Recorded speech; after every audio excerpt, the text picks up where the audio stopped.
Hi friends, welcome back to my channel. అందరు ఎలా ఉన్నారు? అందరు బాగున్నారా? ఈ రోజు అయితే మనము రవ్వ కేసరి స్వీట్ ఎలా తయారు చేయాలో చూద్దాము. సేమ్ ఈ స్వీట్ ఎట్లా ఉంటుందంటే టెంపుల్లలో ప్రసాదం ఇస్తారు కదా, సేమ్ అట్లానే ఉంటుంది. మనము ఇప్పుడు కావాల్సిన పదార్థాలు చూద్దాము. ఒక గ్లాస్ రవ్వ తీసుకోండి, 2 ఇలాచీలు, అట్లనే ఏ గ్లాస్తోనైతే రవ్వ తీసుకున్నారో అదే గ్లాస్తోని 1 గ్లాస్ షుగర్ తీసుకోవాలి, సేమ్ అదే గ్లాస్.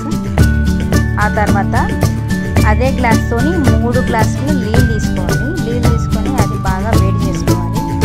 చూపిస్తున్నారు కదా, 3 గ్లాసుల వాటర్ అన్నమాట.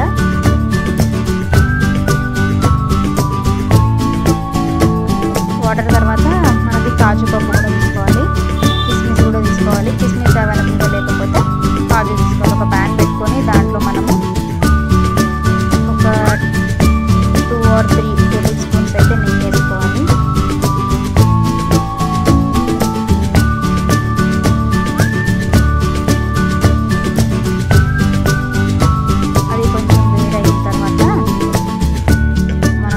రవ్వ అయితే యాడ్ చేసుకోవాలి.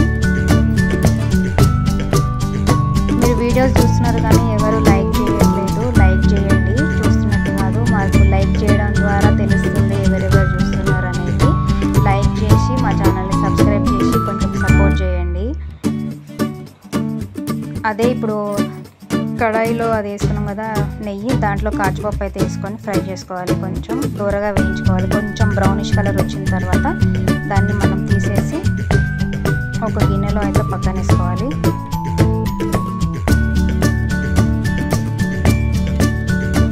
మనం పక్కన పొయ్యి మీద కూడా ఇప్పటిదాకా 3 గ్లాసుల వాటర్ తీసుకున్నాం కదా, అదైతే వేడి చేసుకోవాలి. ఆ నీళ్లు కొంచెం బాగా మరిగించుకోవాలి అన్నట్టు. ఇలా చేయడం ద్వారా రవ్వ కేసరి అనేది చాలా స్మూత్గా వస్తుంది. ఇట్లా నోట్లో వేసుకుంటే కరిగిపోయేటట్టు అయితే ఉంటుంది. ఈ హల్వా అయితే, ఈ రెసిపీ అయితే చాలా బాగా వచ్చింది. మీరు కూడా ట్రై చేయాలంటే వీడియో చూసి అయితే ట్రై చేయండి. పక్కా కొలతలతో ఉంది కాబట్టి చాలా బాగా వస్తుంది.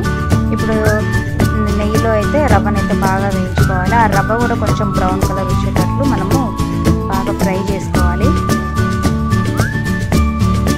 చూస్తున్నారు కదా, బాగా అది బ్రౌన్ కలర్ వచ్చే వరకు అయితే మనం రవ్వని మంచిగా ఫ్రై చేసుకోవాలి.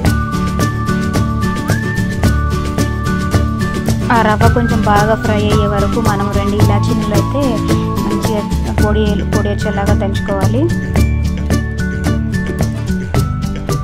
ఇప్పుడు వేయించిన రవ్వలో మనము నెయ్యిలో వేయించుకున్న జీడిపప్పు అయితే వేసుకోవాలి.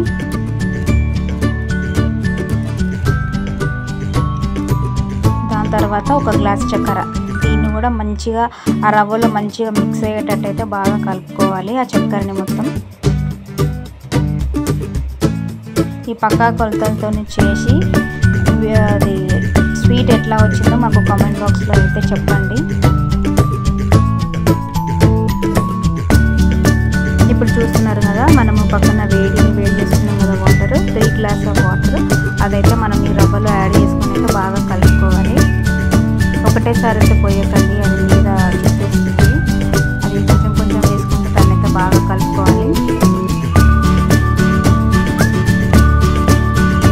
ఎవరైనా మా ఛానల్ ఫస్ట్ టైం చూస్తున్నట్లయితే లైక్ చేయండి, షేర్ చేయండి, ఛానల్ని సబ్స్క్రైబ్ చేయడం మాత్రం మర్చిపోకండి ఫ్రెండ్స్.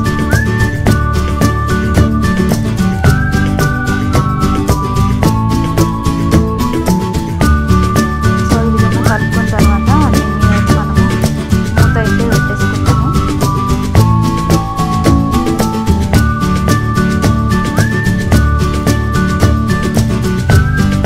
మళ్ళీ మూత తీసి ఒకసారి అయితే బాగా కలుపుకోవాలి. దీంట్లోనే ఇలాచీ పౌడర్ కూడా యాడ్ చేసుకోవాలి. ఇలాచీ పౌడర్ వేసిన తర్వాత అయితే మంచి ఫ్లేవర్ అయితే వచ్చింది. ఇలాచీ ఫ్లేవర్ దీంట్లో మీకు కావాలంటే కూడా ఫుడ్ కలర్ కూడా యాడ్ చేసుకోవచ్చు. న్యాచురల్గా ఉండాలి కాబట్టి నేనైతే ఫుడ్ కలర్ అయితే యాడ్ చేయలేదు. యాడ్ చేసుకోవాలంటే యాడ్ చేసుకోవచ్చు. ఫుడ్ కలర్ బదులు కూడా మీరు కుంకుమ పువ్వు కూడా యాడ్ చేసుకోవచ్చు. సో ఇప్పుడు గ్యాస్ ఆఫ్ చేసేద్దాం. దాని లాస్ట్లో కూడా కొంచెం నెయ్యి వేస్తే టేస్ట్ బాగా ఉంటుంది. 1 స్పూన్ అయితే నెయ్యి అయితే వేసినాము. నెయ్యి వేసిన తర్వాత కూడా నెయ్యి మొత్తం బాగా కలిసిపోయేటట్టు అయితే దాన్ని అయితే కలిపేయాలి.